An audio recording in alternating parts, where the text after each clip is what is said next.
Então, hoje a gente vai falar em busca da verdade e sobre essa frase do livro da Joana de Ângeles, em busca da verdade é descobrir o sentido da vida, né? Esse livro é um livro muito lindo, só que essa palestra ela não está só baseada neste livro. Ela também fala em busca da sabedoria, um livro de Ciro Ren, um autor indiano que faleceu em 1973, que é até bastante recente. A gente também, eu busquei informação na filosofia hinduísta, indiana, peguei muito material do livro de Valdo Franco e do Evangelho segundo o Espiritismo. A maioria dos slides tem as referências bibliográficas e a gente vai fazer essa reflexão de entender esse ensinamento tão mais profundo do que significa a verdade, né? Então, a gente vai falar, né, em busca da verdade, a chave para a nossa evolução espiritual, é falar sobre o conceito, as verdades reveladas à humanidade, a verdade que, né, olhando como um caminho para a evolução, os ensinamentos de Jesus, verdade ou imagem da verdade, né, que a gente tem muita projeção nesse entendimento do que é a verdade, verdade, o nosso emocional, e a gente vai falar uma conclusão e vai explicar também sobre a perspectiva da verdade e a Páscoa, do renascimento. Né? Então, vamos lá. Conceito. A verdade ela é concebida como um conceito amplo e multidimensional, abrangendo desde a verdade relativa, que se refere ao conhecimento e à realidade em cada momento, até a verdade absoluta, que se relaciona com a lei divina e a perfeição espiritual. A verdade é vista como um caminho para a evolução moral e espiritual, e a busca pela verdade é fundamental para a felicidade e o progresso humano. Isso está na Revista Espírita de 1865. Olha só, quanto tempo faz isso e quanto atual isso é. Então, ele fala de uma verdade que ela é multidimensional, ou seja, o aspecto que vai, né, da verdade, ele é tão mais profundo e não se refere somente a esse plano. Ele vai a outros planos. E há muitas informações que a gente não alcança nem entender nem ver. Então, ela é mais complexa do que a gente está imaginando. Né? E ele fala da relativa se referindo ao conhecimento. E quando eu tenho conhecimento, eu tenho a verdade relativa. Existe uma verdade absoluta. A verdade absoluta, só seres evoluídos, eu acredito que um mestre como Jesus, por exemplo, ou outros mestres, ou Deus, bem, tem. E a verdade, ela conduz e é vista num caminho que vai conduzindo a gente à nossa evolução, à nossa consciência. E é muito interessante quando a gente vai percebendo que ela conduz à felicidade. É uma virtude tão importante que ela vai conduzindo a gente para um estado de consciência mais elevado e vai nos libertando. Né? E a gente vai entendendo que essa verdade ela é muito além de um conceito tão simplificado por nós. Ela é uma virtude muito importante se a gente tem esse compromisso de sermos melhores. Aí fui procurar no sânscrito, no conceito do que significava verdade. Quando a gente quer saber o que uma palavra significa, a gente vai na origem dela, das línguas mais antigas. A gente vai para o dicionário indo-europeu, a gente vai para as línguas da família indo-germânica, às vezes anglo-saxônica. Assim, quando a palavra foi criada, o que ela queria dizer? Quando foi criado esse conceito de verdade. E é muito interessante, porque quando a gente vai comparar com os nossos estudos atuais, as informações são as mesmas.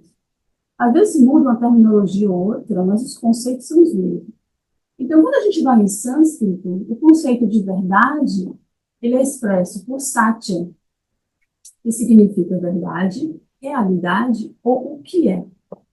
E satya é também uma das 5 virtudes éticas do Yama, no yoga, que enfatizam a importância de viver com integridade e honradez. Aí você vai buscando cada palavra que ela significa, e quando você vai ler cada palavra dessa, é um texto de uma página e meia. Aí eu penso, como é que uma palavra pode significar tanta coisa? Porque ela tem um conceito muito mais assim, aprofundado do que a gente está acostumado. A gente pega uma palavra como verdade, ela é quase esvaziada para nós. Ela não tem muito significado, ela é muito mais simplificada. Então, a gente vai estudar até muitas coisas das doutrinas, das informações, de textos e artigos mais atuais, ele é bem simplificado. Então, eu acho assim, que de certa forma, a gente está perdendo profundidade na interpretação e no entendimento de valores que são essenciais para a nossa consciência e para a nossa evolução. E dando continuidade, enfatiza a importância de viver de acordo com a verdade, tanto na fala como nos pensamentos e ações. Sati é considerada uma virtude fundamental para o desenvolvimento espiritual, para a autorrealização, promovendo a honestidade e a integridade. Isso eu resumi. São quase 2 páginas de explicar o que é a verdade no conceito. E eu resumi. Então, a gente vai entendendo que a verdade, ela só não é uma palavra solta. A verdade está referente à consciência, à integridade, à honra, à honestidade, às ações. Então, a gente vai entendendo por que, na psicologia da obra da Joana, entre muitos livros, né, que ela cita no processo de autoconhecimento e evolução espiritual, tem um que se chama Em Busca da Verdade, o que chamou minha atenção. Ele tem uma sequência de livros bem interessante, que vai realmente despertando nossa consciência. E aí, quando eu fui procurar o livro de Siri Han, eu lembrei que o capítulo 2 era também Em Busca da Verdade. E quando você vai nos textos, nas lâminas hinduístas, os Vedantas, também fala sobre a verdade numa complexidade, numa profundidade muito grande. E que seria impossível chegar à nossa evolução moral, que nós tanto buscamos, a nossa consciência, sem passar por essa virtude. Então, eu preciso ter um compromisso com a verdade e um entendimento mais profundo do que ela significa. E aí, em algumas tradições filosóficas indianas, como o Vedanta, o Brahma é considerado a verdade absoluta, ou realidade suprema, que é expressa por Sati, realidade, Chit, consciência, e Ananda, felicidade. Uma está conectada com a outra. Eu preciso entender e conhecer a verdade, eu preciso entender a realidade, atingir um estado de consciência e felicidade. E ele fala do moksha, que é a libertação, olha que interessante, do ciclo de nascimentos e mortes, que é alcançado através da busca pela verdade e da realização da realidade. Ou seja, uma vez que eu alcanço isso, eu não preciso mais encarnar. Você vê que parece tão distante para a gente, que quando a gente discute a literatura espírita, a gente desistiu de não encarnar. Você já reparou? A gente nem fala disso, porque parece algo tão fora do nosso alcance, que a gente fala assim, não, a evolução é a passos de formiga, não é? Não é para agora. A evolução não dá saltos. Eu não sei, assim, eu entendo o sentido que precisamos do nosso tempo para evoluir. Eu não tenho que discutir sobre isso. E que, com certeza, precisamos ter o compromisso. Mas eu penso, de fato, que se a gente tem um interesse, uma vontade muito grande de evoluir, a gente consegue. Eu não sei vocês, eu não encarnei formiga para achar que a evolução é a passos de formiga. Então, eu acredito em plena consciência de que se informações que está em livros e escrituras sagradas tão antigas, a gente está falando de 300 ou 1000 anos antes de Cristo encarnar, dizendo que você se liberta do ciclo de nascimentos e mortes pela verdade. Eu falei assim, então, por quê? Né? E quando Jesus fala tantas informações, em verdade eu vos digo, né? E a gente olha para aquilo, a gente assiste, mas talvez a gente não assimile com profundidade. Então, o que seria a verdade? O que é a verdade? Né? Alguém quer ler para mim? Se vocês não quiserem, eu posso ler. Ninguém? Okay. Contam as lendas que a verdade foi enviada por Deus ao mundo em forma de um gigantesco espelho. E quando o espelho estava chegando sobre a face da terra, quebrou-se, partiu-se em inumeráveis pedaços que se espalham por todos os lados, espalhados. As pessoas sabiam que a verdade era o espelho, mas não sabia que ele havia se partido. E por essa razão, as que encontravam um dos pedaços acreditavam que tinham nas mãos a verdade absoluta, quando na realidade possuíam apenas uma pequena parcela. E quem deterá a verdade absoluta? A verdade absoluta, só Deus a possui e vai revelando ao homem na medida em que esteja apto para conhecer. Assim é que os inventores, os cientistas, os pesquisadores vão descobrindo a cada século novas verdades que se acumulam e fomentam o progresso da humanidade. É como se fosse juntando os pedaços do grande espelho e conseguisse abranger uma parte maior. Aí entra que, olha como o conceito, né, ele é bem complicado, é bem complexo, na verdade, porque a gente vai na ciência, ela comprova uma verdade. A gente vai na filosofia, ela vai no ramo da verdade. Os novos cientistas descobrem algo importante e a gente vai integrando a verdade. Mas a gente ainda não tem acesso, né, como foi dito, à verdade absoluta. A gente ainda não atende, a gente não entende, né, ou não tem acesso às informações dos planos multidimensionais. A gente ainda não sabe diferenciar muito o que é ciência e o que é espiritualidade, ou o que é um fenômeno extrafísico, porque tudo que a ciência não explica fica algo num lugar que não sabemos ainda o que é. Tudo a gente acha também que é mediúnico, que é espiritual, que é quase que um milagre. E às vezes não é necessariamente isso, é uma lei natural, né? E de muito fácil acesso, por sinal. Então a gente vai começando a entender que com cada um tem a sua verdade e puxa a sua verdade para a sua linha de atuação, aquilo que acredita, e quando a gente se recusa a abrir a nossa consciência, até mesmo nossa mente, para novos conceitos, para novas ideias, pode vir aqui, pessoal, sentando aqui na frente, fiquem à vontade. Não? E a gente vai entendendo que diferentes segmentos, às vezes, ele não quer ver a verdade. Ele quer provar, ou nós queremos provar, que a nossa forma de pensar é verdadeira. Que a nossa linha de atuação é verdadeira, né? Que a nossa religião é mais verdadeira, que a nossa ciência está comprovada, se não está comprovado para mim não é verdade. E a gente vai abrindo mão da verdade, porque é algo mais amplo. Eu ainda não detenho essa informação de maneira absoluta, não é?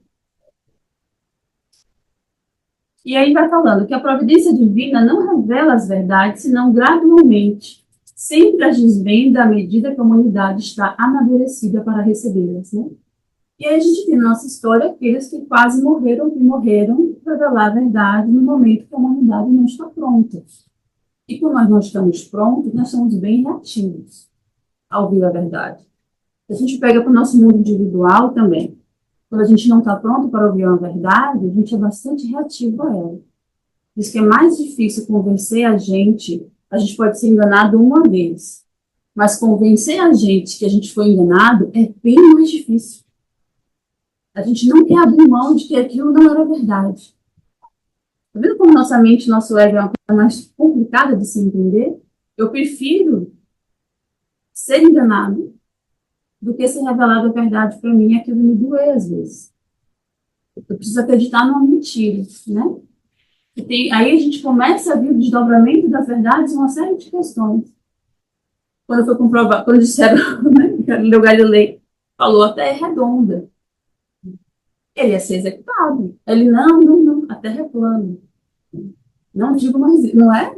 E há quem discuta até hoje que a Terra é plana. Eu não vamos entrar nesse mérito, né? Não vamos rir, porque nós somos respeitosos, com cada um no seu tempo da verdade. Mas você vê como a gente é insistente e resistente a uma série de questões, não é? O que está bem diante de nós. Às vezes nem a ciência comprovando. Às vezes nem a espiritualidade mostrando para a gente, não é? Lembrando que o espiritismo é até um fruto de um estudo científico. Né? A doutrina espírita é uma doutrina comprovada cientificamente. né? Quando a gente vai buscando o que aconteceu, como ela se iniciou. Por quê? Porque naquele momento, acredita-se que a humanidade estava pronta para dar um próximo passo de entendimento mais profundo e sobre a verdade. Então, verdade, o caminho para a evolução. O ser consciente deve trabalhar-se sempre partindo do ponto inicial da sua realidade psicológica, aceitando-se como é e aprimorando-se sem cessar. Somente consegue essa lucidez aquele que se autoanalise verdadeiramente, disposto a encontrar-se sem máscara, sem deterioração. Para isso não se julga, nem se justifica, não se acusa, nem se culpa, apenas descobre-se. Eu amo esse trecho desse livro. O ser consciente. Leio com moderação. Leio do capítulo, às vezes uma página por dia, reflita sobre aquele conteúdo. Um parágrafo, né? Eu concordo. Um parágrafo, respira, estuda, reflete sobre esse livro. E aí é muito interessante a maneira como a gente consegue se movimentar no mundo e a gente precisa criar, porque a Joana fala, a psicologia fala, na verdade, Miriam, sobre essas máscaras, sobre esse verniz social. E a gente se esforça bastante de aperfeiçoar a máscara cada vez mais. E ela fica assim, bem digerível para o mundo, né? A gente consegue se expressar bem, a gente consegue se movimentar bem no mundo. Só que a máscara não basta, porque viver em verdade é a gente tentar ser aquele ser que a gente está se expressando. A gente, de fato, transformar dentro de nós, buscar esses sentimentos. Não basta eu apenas aparentar gentileza, que eu sinto a gentileza pelas pessoas. E a mente, ela é tão plástica, ela é tão programável, que se eu insistir para ela dizer, sinta, alimente esse sentimento em você, ela consegue, ela faz. Entende? Não fala assim, eu não gosto dessa comida, eu não quero provar isso. Não gosto, não gosto. Se esforça, prova, disciplina seu paladar. Essa pessoa fez para você com carinho, quando você vê, fala, olha, não é que ele não é ruim. Aí você se acostuma. Você fala, olha, até que eu senti falta de comer aquilo hoje. Não gosto dessa pessoa, não, essa pessoa, nosso santo não bate. Não vou com a cara dela. Só fez um comentário uma vez que não me caiu bem. E a gente já cria uma predisposição. Se a pessoa cruzou a porta, a gente finge que não está vendo. Não deixa seu mundo tão pequeno assim. A verdade é que a gente às vezes cria uma série de questões nossas internas, uma série de conflitos. Diz, olha, sinta. Não finge que a pessoa cruzou, você sorriu para ela porque você tem que, né? Agora eu vou ter que falar. A pessoa pode falar de mim, oi, como vai? Você não quer falar com a pessoa? Se esforça para olhar de uma outra forma. Se esforça para sentir isso de verdade, gostar dessa pessoa. Não precisa ser seu melhor amigo, não. Mas se esforça para ter sentimentos mais profundos, porque senão nosso mundo fica muito pequeno. Expressar a verdade é também a gente começar a trabalhar. A máscara serve, queria falar isso antes, como uma ferramenta pedagógica. A gente está exercitando as nossas virtudes internas. Não é para expressar algo que seja oposto à nossa personalidade. Entende? Vocês entendem o que eu estou querendo dizer? A máscara no sentido de eu vou exercitando as virtudes que eu tenho, eu vou me transformando internamente, eu vou alimentando isso dentro de mim. Até o ponto que eu sinto. E aquilo começa a ser realmente verdadeiro em mim. E eu estou disposta a me ver verdadeiramente, não importa o que eu esteja vendo, eu estou disposta a ver. Pode ser que eu não goste do que eu vejo, eu não gosto de características minhas, mas isso é tão importante, eu olhar para isso com verdade, com honestidade, porque sem isso eu não me transformo. Porque a partir do momento em que eu vejo, eu me comprometo a melhorar. Isso é uma frase de Kant, por sinal, eu não vou aqui, né, usar uma frase que não é minha. Ele fala, eu não vejo todas as minhas sombras, mas as que eu vejo, eu me comprometo a ser melhor. E eu não vou esconder isso de mim. E essa verdade que leva a esse plano onde a gente começa a se desprender do mundo da matéria. Não aquilo que a gente coloca embaixo do tapete, não aquilo que a gente fica fingindo que a gente é, que a gente não é. Não é aquilo que eu vou abrindo mão da verdade segundo a conveniência e as situações. O ser consciente, ele olha para si e ele trabalha dentro de si algo mais profundo, no sentido de se transformar. Porque senão não faria sentido. Não adianta. A gente não chega no plano espiritual mostrando, olha essa pessoa que eu construí tão maravilhosa. Todo mundo me adora, mas dentro de mim eu não consegui ter uma troca verdadeira. Eu não consegui ser honesto, nem comigo mesmo. Não consegui ser honesto dentro de uma sombra que eu sabia que eu possuía e eu projetei isso no mundo. Você entende quando eu falo projetei isso no mundo? Porque esse olhar às vezes um pouco menor, é o nosso olhar para o mundo. E aí o que eu estou vendo? Eu estou vendo o mundo, eu estou vendo a imagem minha refletida no mundo, de quem eu sou. Será que essa pessoa é tão detestável assim no nosso exemplo anterior? Ou sou algo de mim que me lembrou que eu não quero ver?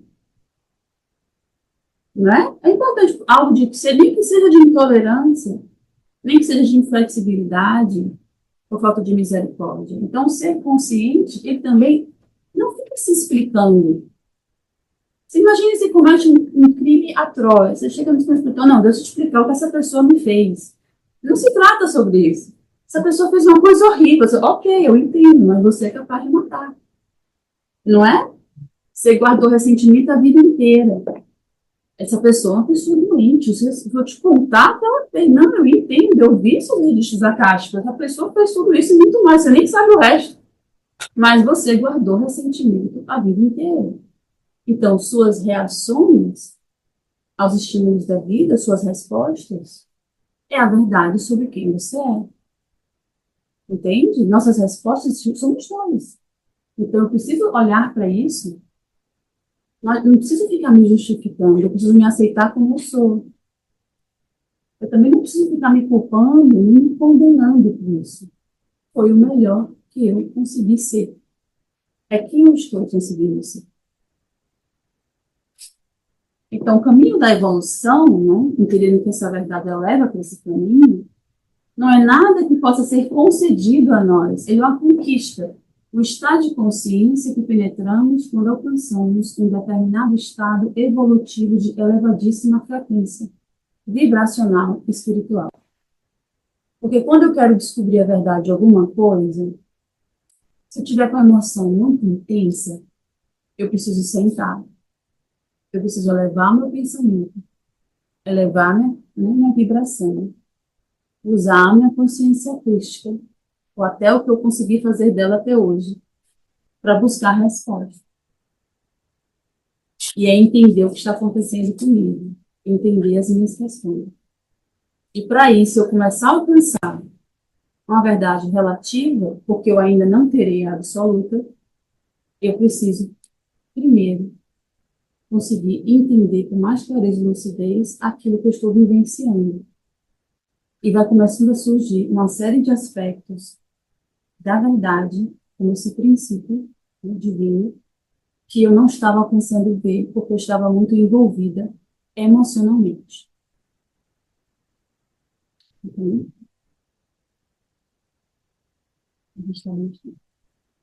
Então, entendemos o que a verdade significa? Porque se é verdade, se eu quero ver algo como realmente é, se eu quero ver o mundo e a vida com mais profundidade, não sei, eu quero a lente de Deus na minha mente, onde eu possa ver tudo de forma mais elevada. E todas as camadas e aspectos do ser, do meu próprio ser, entender qual é meu id, o que é meu ego, o que é minha sombra, o que é minha persona. A gente discutiu esses conceitos aqui em reuniões anteriores. Entender cada etapa disso, entender cada ser que eu formei, que eu criei, para me movimentar no mundo da matéria. E é importante a gente entender, a gente nasce às vezes com um gênero diferente, a gente nasce em lugares diferentes do mundo, né? A gente Raça nasce diferente. raças, culturas completamente distintas e Graças a Deus. E a gente vai achando que esses aspectos é uma verdade ou parte da nossa personalidade, nossa identidade. E isso não é. Então, eu vou mudando isso segundo uma série de critérios e entendimentos que eu acreditava que já tinha conquistado como meu, achando que é mais ou menos, um monte de padrões completamente distorcidos sociais. Se você quiser exemplos mais específicos, eu posso dar, não sei se vocês estão acompanhando o que eu quero dizer. Mas a gente acredita que são parte de nós, a gente acredita que é uma verdade absoluta, e a gente vai percebendo que, na verdade, existe uma vida, uma sequência de renascimentos, no intuito de o meu despertar como ser eterno e espiritual, trabalhando uma série de virtudes dentro de mim, que eu preciso passar por essa experiência para crescer. E o que a verdade significa? Né? E se a gente sabe o valor que ela tem? Se o caminho que conduz à verdade, ele me leva para esse estágio de evolução, que eu não preciso mais encarnar, eu não devo saber o valor que ela tem.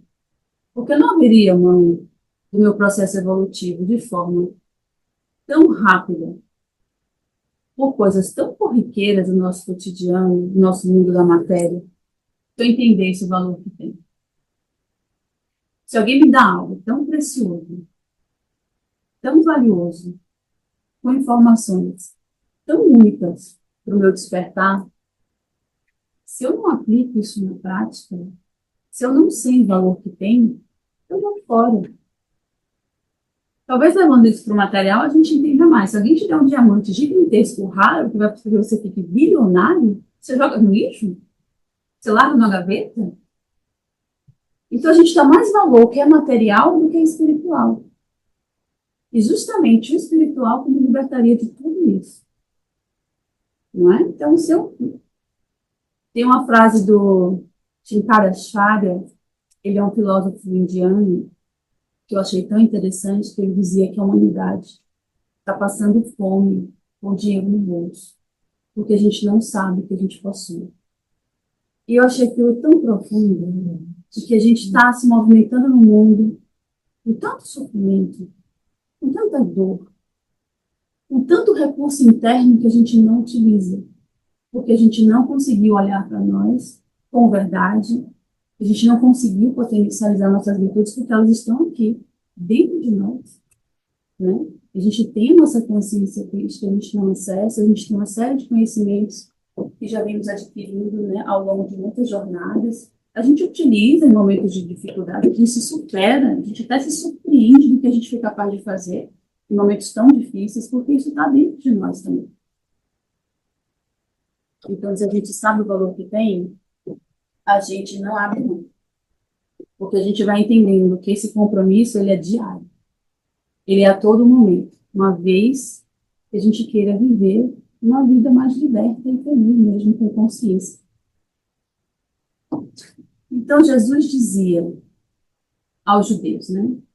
Se vos permanecerdes na minha palavra verdadeiramente, sereis meus discípulos e conhecereis a verdade, e a verdade vos libertará.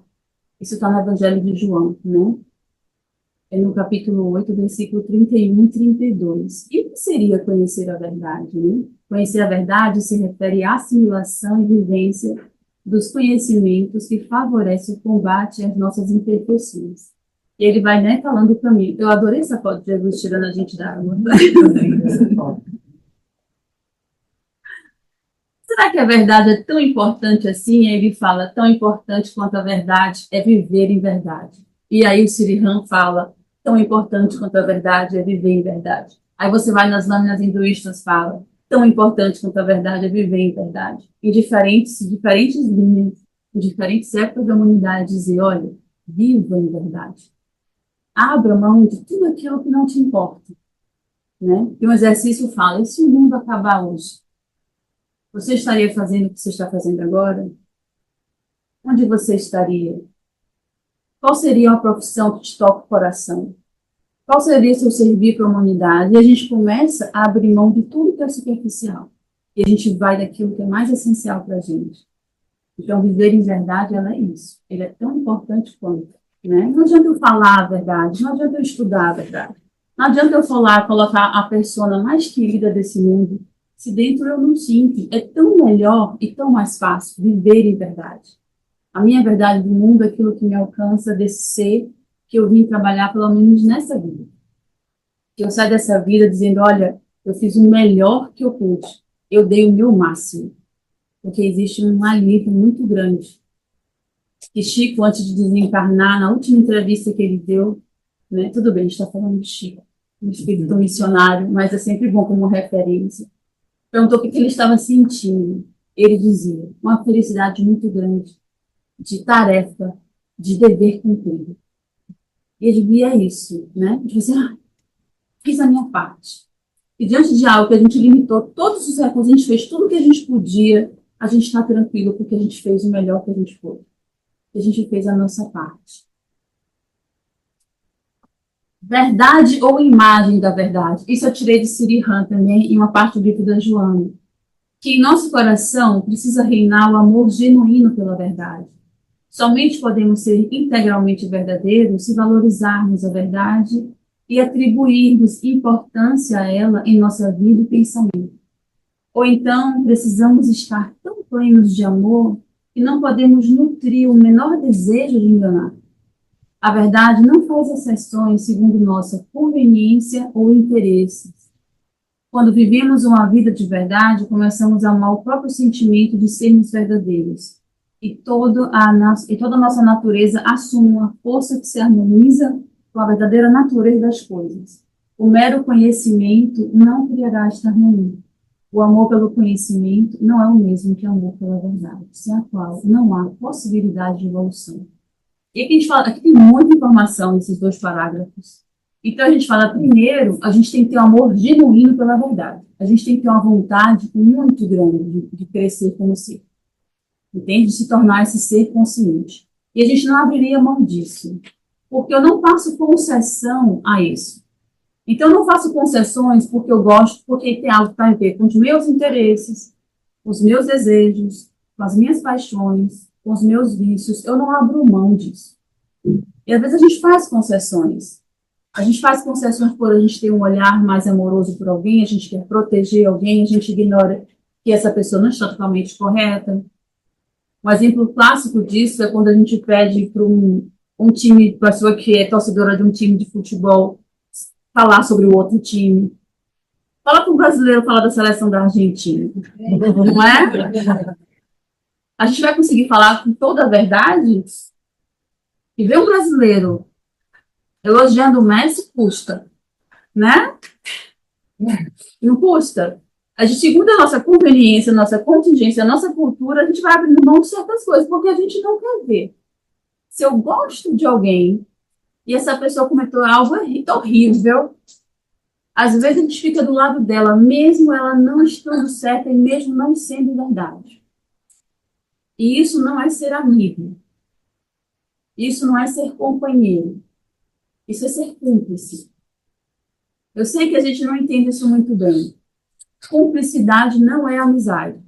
Eu estou do seu lado do que você precisar para assumir as consequências do que você fez. Mas você não está certo. Isso que você fez foi errado. A gente faz isso? A gente não faz. Eu não quero saber o que aconteceu.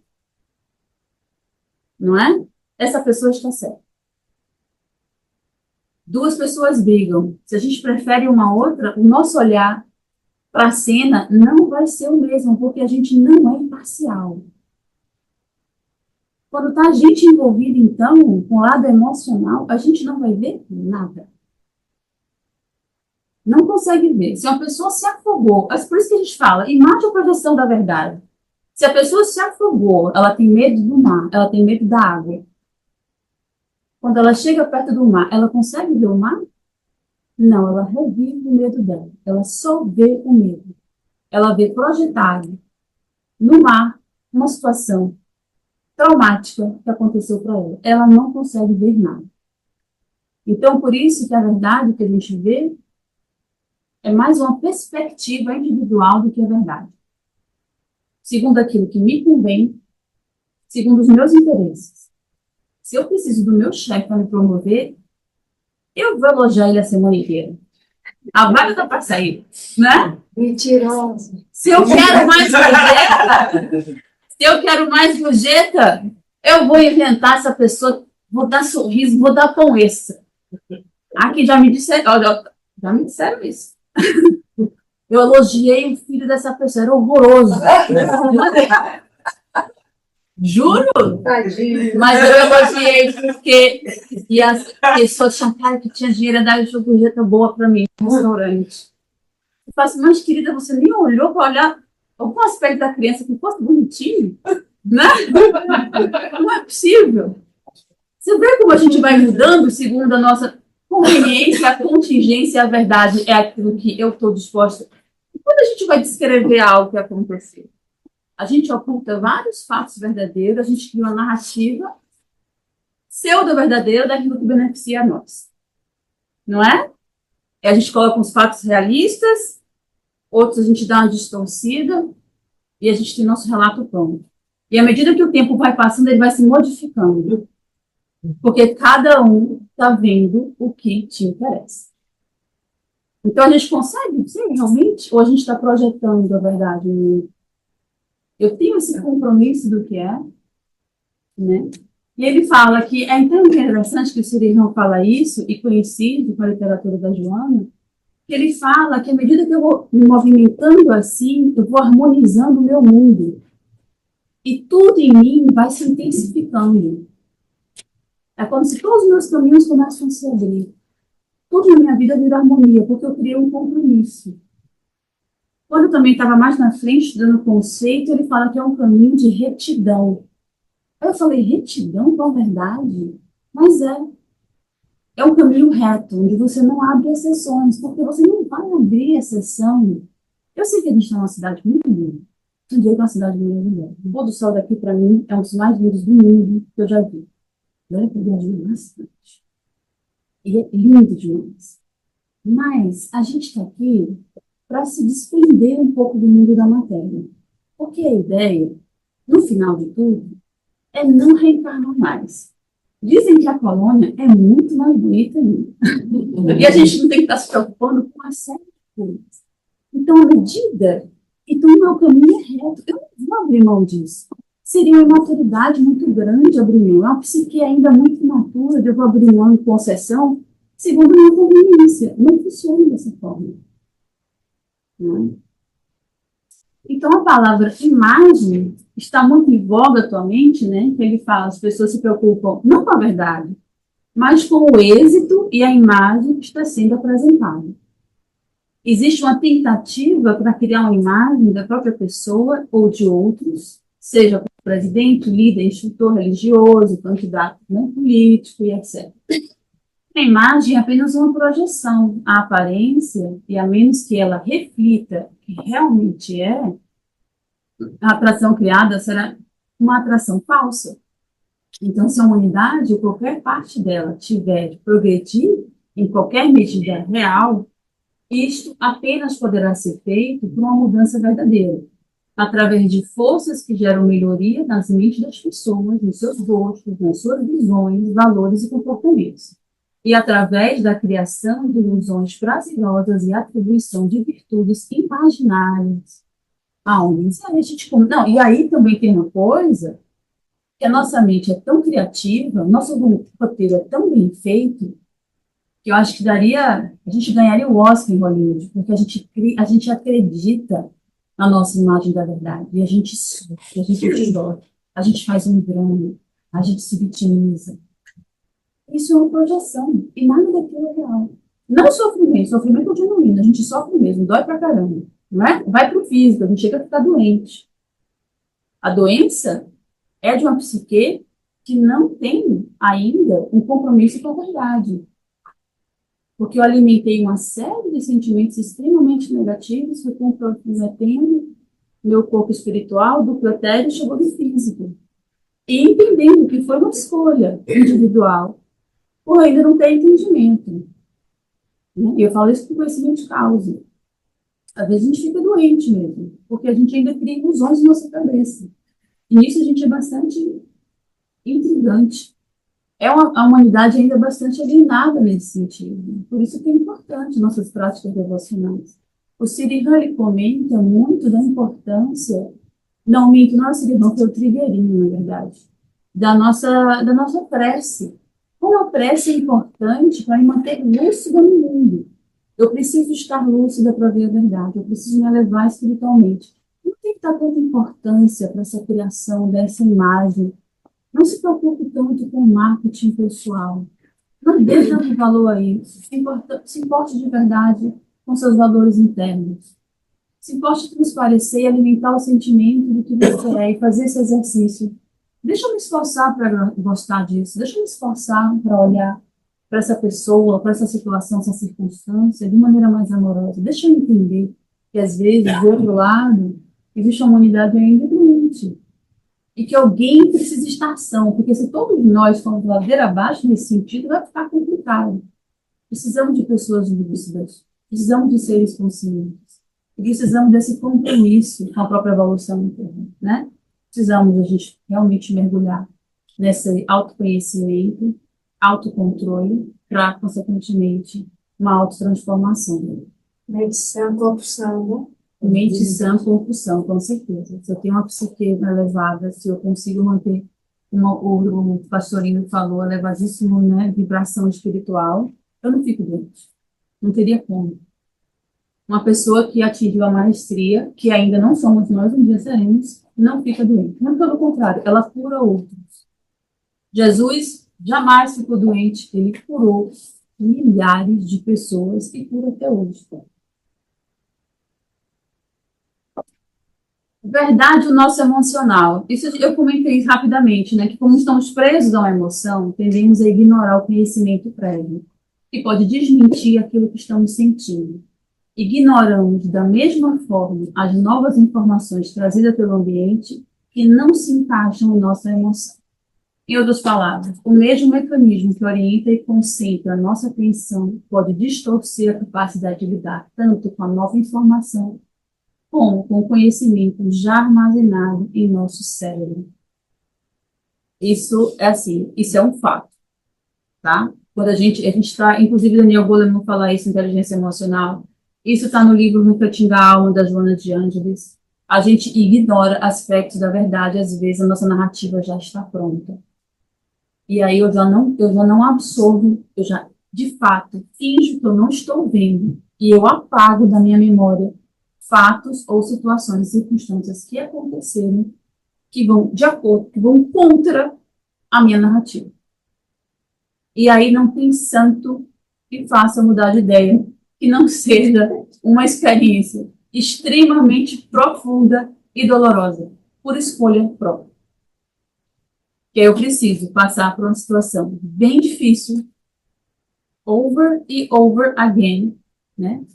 Mas muitas vezes, porque repetição das situações significa uma lição que não foi aprendida, até que me toca profundamente e eu percebo, era eu. Eu estou vendo essa situação de forma, vivendo a mesma coisa. Deixa eu olhar para mim. Eu atendo pacientes e é muito comum as pessoas conversarem comigo, dizer, eu só atraio relações tóxicas. E a gente, ok, mais uma vez. Por quê? O que está faltando? Vamos olhar essa carência afetiva. Vamos entender essa autoestima. Vamos entender a codependência. Vamos entender essa falta de amor por si. Vamos aprender a estar feliz e em paz consigo mesmo. Como reconstruir essa identidade? Eu acho que você não está pronta para se relacionar de novo. Não, tão cedo eu não quero relacionamento. Um mês depois. Encontrei amor na minha vida. Vai ser semelhante. Porque existe um buraco, existe uma outra pessoa que tem também uma enfermidade, que não respeita, que não tem uma relação construtiva, que também tem os seus traumas, que também tem a sua karma, que também traz as suas dores. Mas a gente não tinha falado que não estava pronto ainda? Ah, não, mas dessa vez vai ser diferente, não é? Dessa vez é. Agora, pô. Meu Deus, era um love bomb. Você não acredita que essa pessoa foi capaz de fazer? Por quê?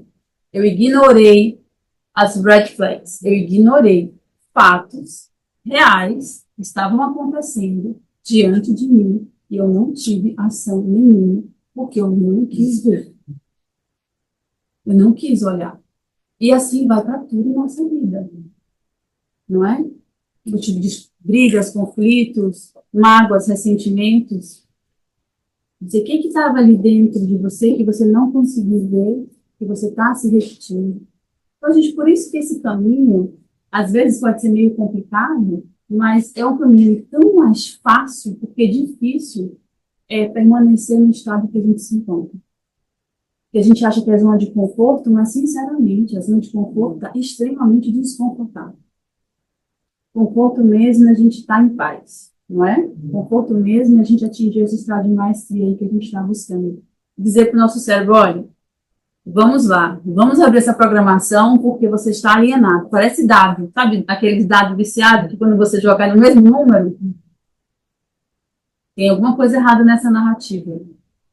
Quem tem olhos para ver, que veja. Quem tem ouvidos para ouvir, que ouça. Isso, os olhos e ouvidos da alma. Deixa eu ver, deixa eu ouvir, deixa eu entender. E ainda falando, né, que quando estamos presos a uma emoção imprópria, interpretamos o que está acontecendo de forma análoga ao que estamos sentindo, ignoramos o que não combina, e as emoções mudam nossa forma de ver o mundo, de interpretar as ações das outras pessoas. Não procuramos descobrir por que sentimos determinada emoção. Em vez disso, procuramos confirmá-la, avaliamos o que está acontecendo de forma consistente com a ocasião, justificando e mantendo a emoção. E as emoções viciam, tá? Tanto as positivas como as negativas.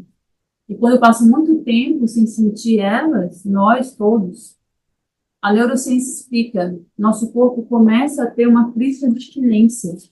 E a gente sente falta de uma combinação específica de hormônios para os nossos neurotransmissores, e a gente sente falta do estresse, a gente sente falta do conflito, da briga.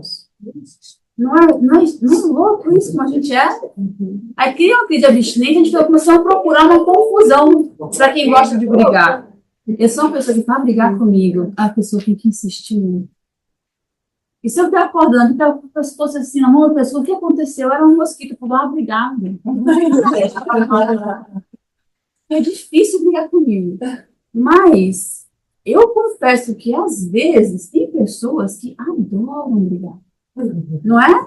Adoram brigar. Elas buscam alguma coisa. Passam um tempinho sem brigar, elas ficam procurando um motivo. Na verdade, qualquer coisa. Quando não encontra, ela começa a lembrar situações do passado, porque aí o corpo produz de novo toda aquela emoção. Ou ela cria coisas no futuro que não aconteceu. Olha como a gente é. Fica química mental, né? Aí Fica doente. sim, é um processo neuroquímico. Nossos neurotransmissores ficam viciados. Agora, isso também vai para o bem, tá? Então, vamos fazer exercício para estarmos viciados em emoções elevadas. Vamos fazer exercício para a gente estar bem, porque isso é possível. Então, os caminhos que os nossos neurotransmissores estão percorrendo no negativo, vou colocar para o outro lado aqui, por exemplo, ele começa, vai mais para aqui, uma vez ele vai para cá, quando a gente vai evoluindo. Eu vou reprogramando minha mente, isso é exercício. A gente faz exercício de afirmações para isso. Sabe aquela coisa, tá sem vontade de fazer, vai sem vontade mesmo? Começa a vir para cá. E começa a mudar. Aí chega uma hora que os dutos desses neurotransmissores secam. E que já começa a ir somente para o outro lado. E a neurociência fala apenas 6 meses. Eu acho pouco. Umas diversas vidas se repetindo as mesmas coisas, 6 meses para mim, ganhei uma ação. Se puder 6 meses de um exercício que você consegue transmutar uma sombra até onde me alcança, o que eu consigo ver e o que eu consigo fazer. Eu acho um negócio bem oportuno para a gente. Então, deixa eu deixar para lá, deixa eu parar de minha neurose, de ficar buscando alguma coisa que eu não tenho um problema, criando um, para eu satisfazer a neuroquímica da minha mente, que é extremamente imatura, que não sabe nem fazer escolha. Porque se eu soubesse escolher bem direitinho, desde o início, nem encarnada a gente estaria. Não é? Não é verdade? Se eu fizesse feito meu trabalho de casa há muito tempo, eu não estaria aqui. Eu imagino que não, porque eu acho que eu tenho um trauma do exílio. Eu acho que eu carrego esse trauma. Mas, né, por quê? Devido ainda à falta de consciência de agir de acordo com os preceitos do qual eu já acredito. Então, ser consciente, verdade significa inteireza de caráter, firmeza de ação, harmonia perfeita entre consciência e conduta, lealdade e sinceridade consigo mesmo, isto é, com a luz interior do espírito. E aí o caminho é reto, eu não faço concessões. Eu não vou me distraindo no caminho porque a vida ficou muito boa na determinada parte e eu abro mão desse compromisso que eu fiz comigo mesmo. Porque a gente tem muitas distrações no mundo da matéria. Existe um planejamento muito bem arquitetado para tirar a gente do caminho. Quando as coisas vão, tantas oportunidades que a gente pensa, nossa, que grande oportunidade eu tive. Fala, olha só,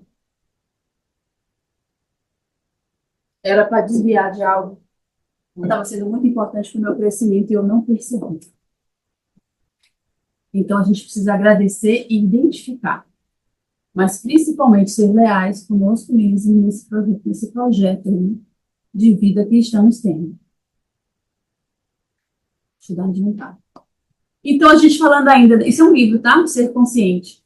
O homem pode e deve ser considerado como sendo sua própria mente. Aquilo que cultiva no campo íntimo ou que busca com insistência as realizações constitui sua essência e legitimidade, que devem ser estudadas pacientemente, a fim de que possa enfrentar os paradoxos existenciais. E a gente entra no parecer e no ser, estamos falando de coisas diferentes, e as inquietações e tendências que o comandam, estabelecendo os paradigmas corretos para a jornada, liberado dos choques interiores em relação ao comportamento externo. E aí a gente começa a trabalhar todo o nosso interno, né? E se estruturando, né, no nosso campo íntimo, que a gente precisa construir esse mundo, e às vezes a causa desses sofrimentos é falta de um mundo interno, sim, é falta ainda de uma psique mais amadurecida, às vezes nos falta identidade, nos falta legitimidade daquilo onde a gente já entende, já somos capazes de identificar e interpretar o que deveríamos estar fazendo. Já sabemos se algo não nos toca profundamente o alma daquilo que estamos realizando, né?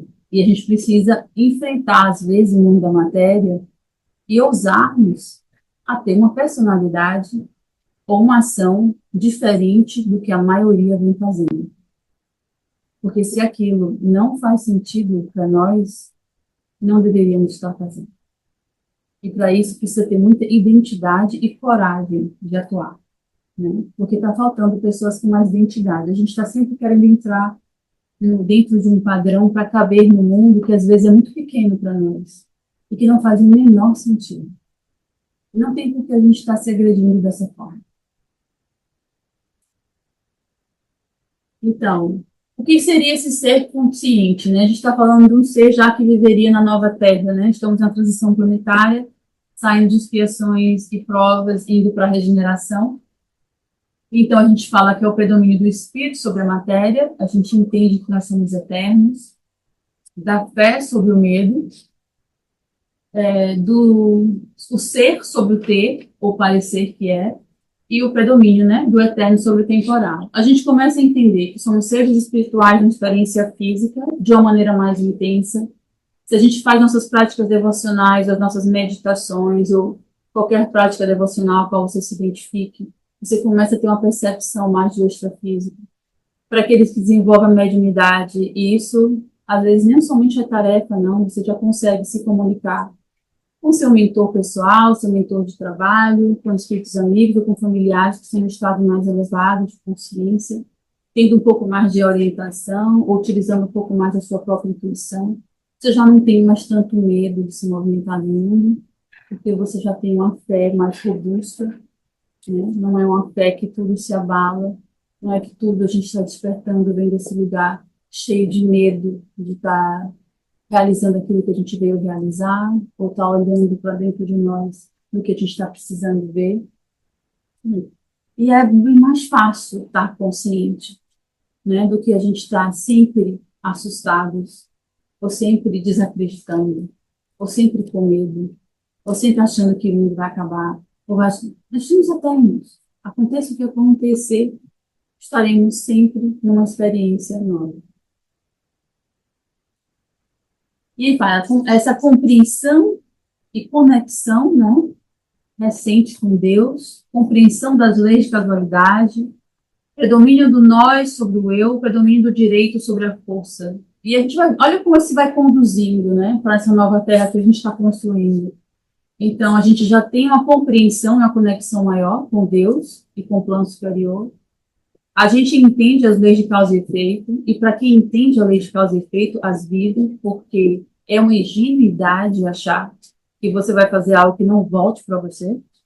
É tipo assim, tá, faltou a primeira lição, né? Porque é uma coisa muito óbvia, que você fizer com as pessoas, automaticamente volta para você. Não tem como ser diferente. Então, é muito estranho que a gente ainda vai esbarrando com essas leis, né? Transgredindo as leis divinas, né? Por exemplo. O predomínio do nós sobre o eu, e quando a gente para pensar, né? A gente se coloca, nós somos egocentrados. A gente se coloca no meio de absolutamente tudo, tudo passa pela nossa visão. Mas isso não é bom para mim. Eu tenho que fazer o que é melhor para mim. Eu tenho que pensar primeiro em mim. É complicado essas falácias associadas, tá? A gente está falando, pronto, partindo do ponto, existe uma linha bem tênue, do amor próprio, que a gente não pode romper essa barreira de se respeitar e ter amor próprio e auto-amor, mas a gente tem que sair um pouquinho do eu e pensar o que é melhor para o todo, o que é melhor para um conjunto familiar, para um grupo, para uma sociedade. Eu não posso ficar só pensando o que é melhor para mim. Não é assim que se vive. A gente vive com o todo, né? O predomínio do direito sobre a força. Não é sobre o mais forte, não é sobre o mais influente, não é sobre quem tem a capacidade de tomar. Não. É sobre o que é certo, é sobre o que é justo, é sobre o que é nobre, é sobre o que é bom, sobre o que é verdadeiro. São esses valores que a gente está trabalhando dentro de nós. É o que é melhor para a humanidade como um todo. E a gente não pode ser ingênuo de achar que o que a gente faz de errado no mundo reverbera só na gente, reverbera no coletivo. Porque nós somos um coletivo. Quando eu trabalho para o meu despertar interno, eu estou trabalhando também auxiliando um coletivo. Porque isso gera consequências dentro do grupo que eu estou inserido, na minha constelação familiar, na sociedade, na minha comunidade, no meu bairro, nos meus amigos. Repercute em tudo. E às vezes um vai influenciando e levando o outro. Então, nós não somos somente esses seres individuais que a gente está pensando, né? Então, somente podemos ser integralmente verdadeiros se valorizarmos a verdade e atribuirmos importância a ela em nossa vida e pensamento. Ou então precisamos estar tão plenos de amor que não podemos nutrir o menor desejo de enganar nada nem ninguém. Quando vivemos uma vida de verdade, começamos a amar o próprio sentimento de sermos verdadeiros. E toda a nossa natureza assume uma forma que se harmoniza com a verdadeira natureza das coisas. O amor pelo conhecimento não é o mesmo que o amor pela verdade, sem a qual não há possibilidade de evolução moral. Eu não tenho que ter o amor do conhecimento pelo conhecimento, mas eu tenho que ter esse sentimento que me conduz a isso. E tão importante quanto o conhecimento é o sentimento. E como a gente já vem falando, é tanto importante quanto a verdade, viver em verdade. Eu vivo aquilo que eu já entendo e eu já acredito. E eu vou me conectando. É como se eu tivesse conectado com, com Deus.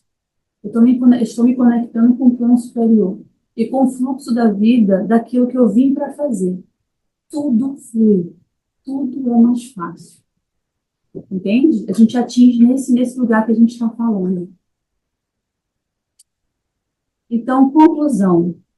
O amor de Deus é incondicional. Significa que Deus ama a todos, independentemente de suas ações, erros ou características.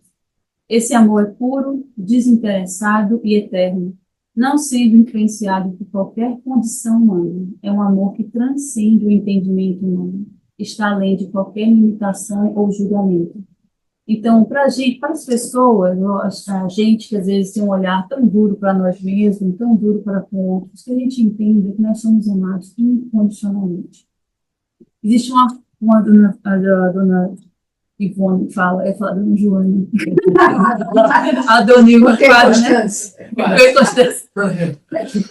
A dona Ivone fala, né? A pleiade de espíritos, um plano espiritual que nos ama incondicionalmente, tem um trabalho árduo para que a gente faça, a gente não saia do caminho, que a gente se sinta, né, acolhido no nosso momento de dor, nas nossas quedas, no momento que a gente está desacreditado. São tantos espíritos trabalhando para o nosso despertar que a gente nem imagina. Não está nos julgando, não está nos acusando, está nos auxiliando, nos incentivando, nos motivando. Então, que a gente tenha esse olhar mais de amor, de entendimento desse ser que está surgindo, que somos nós. Entendendo que às vezes a gente não consegue, mas que a gente deu o nosso melhor, e isso basta. Dando o nosso melhor, tendo esse compromisso, isso basta. E você quer falar alguma coisa? É o despertar da consciência. É que até que um dia a nossa consciência vai aquilatar com a consciência cósmica de valores. Ele vai ser Deus, eu estou dizendo Não. os valores Sim, da claro. Terra. Se a gente ama a Deus, né? Se a gente entende, a gente tem que amar os atributos de Deus, né? Então, eu amo a Deus, mas eu não vou seguir nenhuma das regras. É meio esquisito isso, né? A gente admira o Mestre Jesus, assim. Eu confesso que eu fui ter mais admiração lendo a literatura do Emmanuel, porque ele explica a encarnação de Jesus na Terra. E é muito lindo a forma como o Emmanuel explica. Ele vai explicando o impacto que a encarnação de Jesus teve no planeta inteiro. E à medida que Jesus estava numa dimensão bem superior, que ele não menciona qual, ele fala que à medida que ele vai foi o desafio para as equipes espirituais da época colocar Jesus num planeta de terceira dimensão, com gás energética tão reduzido como a nossa. E que as equipes espirituais fizeram, no única intenção que ele tinha, de despertar da humanidade. Ele não precisava encarnar aqui. Que foi um planeta pelo qual, segundo Emmanuel, Jesus criou com as mãos. Isso, né? A gente falou, meu Deus. 4 bilhões de anos atrás. 4 bilhões de anos atrás. Eu não sei se vocês já tiveram a oportunidade de ver alguém materializando um objeto, mas é bem interessante. Tem pessoas que fazem materialização. Não são muitas pessoas, são poucas. Mas acredita-se que é um processo mediúnico paranormal. Mas você imagina um ser que materializa um planeta. Né? Quando a gente vai estudar, não sei se vocês gostam muito, mas eu particularmente amo. Quando eu vou estudar os mestres yogis, uns que materializavam templos, eu disse assim, um templo inteiro, físico, não é possível. Agora imagine um ser que materializa um planeta. À medida que ele vai descendo em diferentes camadas dimensionais, de oitava, sétima, sexta, ele vai deixando um legado. E vai transformando a vida de seres que cruzaram a vida dele. Imagine um ser que é referenciado como é maior do que o nosso Sol, em potência quanto energético. E a Joana de Anjos fala, Sol, o nosso Sol é uma estrela de quinta grandeza. Jesus é uma estrela de primeira grandeza. Eu falei, nossa, A gente não imagina que isso seja. É muito brilho. A gente imagina que seja isso, a gente não imagina. A gente vai uma imaginação talvez muito reduzida, né? De um aspecto muito diminuído ainda do que significa aquilo. Né? E aí, quando vai explicar o que aconteceu no planeta com o ser de um campo energético dessa grandeza encarnando, tem um impacto em todos os reinos, no mineral, no vegetal, no nominal, no animal, todo o reino. É muito lindo quando você vê a descrição. Fala que quando Jesus encarnou na Terra, ele foi inserido no útero de Maria, causou um spread de energia tão intenso, como se fosse uma bomba, só que de energia, no planeta inteiro. Inteiro. Eu acredito em absolutamente tudo que o Francisco Cândido Xavier psicografou. Eu não duvido de nenhuma palavra. Porque, na minha perspectiva, ele é um espírito missionário. E tudo que ele falou da ciência, milhões de Em 1970 e 80, foi comprovado cientificamente atualmente. E ele conta que as plantas produziram mais flores, que produziram frutos mais saborosos, que os animais se sentiram mais amparados e sensibilizados. Seres completamente descrentes voltaram a sentir esperança. Que outros envoltos assim, com a armadura de ódio, da mente, que criam ódio, que criam a couraça, que romperam essas armaduras, que possibilitou uma retomada na jornada evolutiva. Porque no extrafísico fica empedrado mesmo. Ele conta que no umbral foram milhares de resgates simultâneos, só dele ter entrado na Terra. E ele fala, olha, tem um caminho que conduz à verdade. Né? Vou ler, vou pensar a respeito disso. Não, você vive. Imagine o tamanho do ponto energético da envergadura moral desse ser. A gente imagina, né, que quem cruzou a vida dele se modificou completamente a encarnação.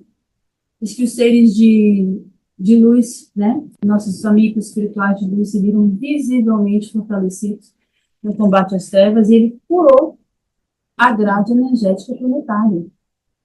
Porque com tantas guerras, né, com tantos conflitos, com tanta agressividade, um ser desse cura. Então, imagine, com o pouco compromisso que a gente tem, o impacto que tem na vida das pessoas em nossa volta, né? Isso repercute em todo. Então, assim, só continuando, me empolguei falando de Jesus.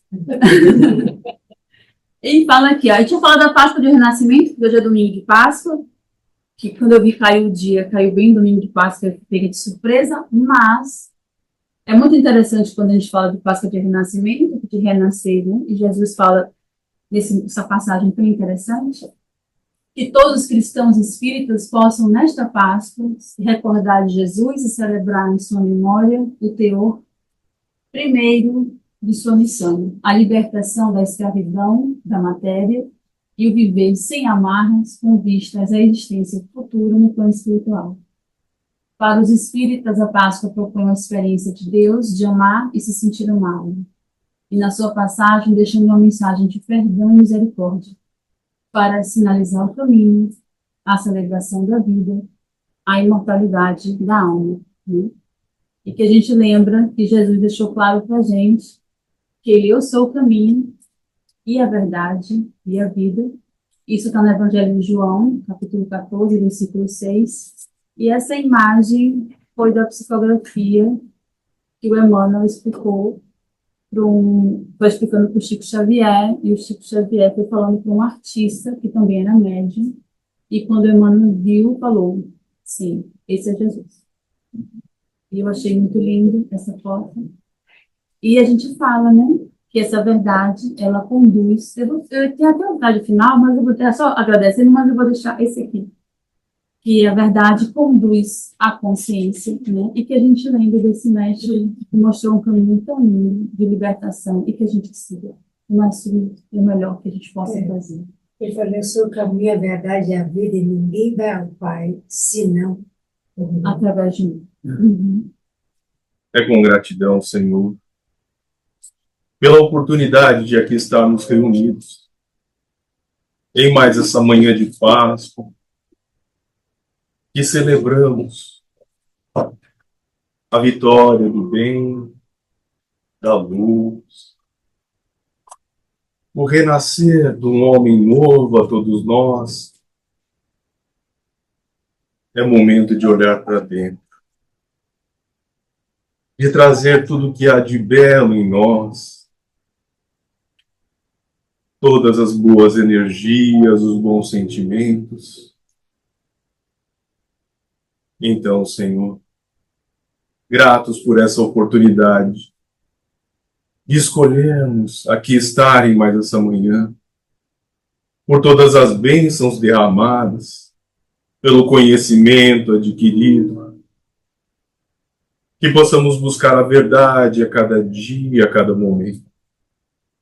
Acompanha-nos, Senhor, de retorno aos nossos lares, às nossas famílias, onde quer que vamos, que possamos, ó Pai, estar protegidos e amparados e iluminados por toda essa semana.